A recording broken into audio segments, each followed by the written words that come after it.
আপনি কার জন্য অপেক্ষা করছেন? আমার হাজবেন্ডের জন্য। আপনার হাজবেন্ড একটা স্টুপিড। Excuse me? আমি আপনাকে ক্ষমা করতে পারি, কিন্তু আপনার হাজবেন্ডকে ক্ষমা করতে পারছি না। আমি কি আপনাকে চিনি? আপনি আমাকে চিনেন না, কিন্তু আপনার স্টুপিড হাজবেন্ড আমাকে খুব ভালোভাবে চিনেন। ওকে আমি কত খুঁজেছি। আচ্ছা, ও কোথায় উধাও হয়ে গেছে, কোনো পাত্তা নেই। আপনি কোথায় থাকেন এখন বলেন তো? কনফিউজড হচ্ছেন তো? হওয়াটাই স্বাভাবিক। আপনার হাজবেন্ড আমার খুব ভালো ফ্রেন্ড।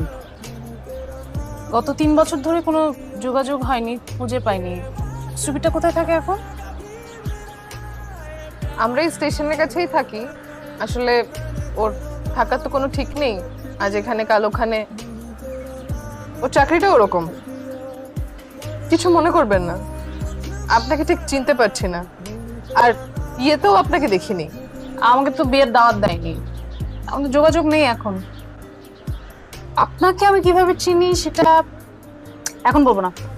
আপনার স্বামী আসুক, তারপর বলবো। আপনার স্বামী 2-4টা কিল ঘুষি দিলে কি আপনি মাইন্ড করবেন? আপনার নাম কি? আমার নাম তো আপনাকে বলবো না। আমার নাম বললে আপনি চিনে ফেলবেন। আপনি আমার নাম শুনেছেন, আপনার হাজবেন্ড আপনাকে বলেছেন শিওর।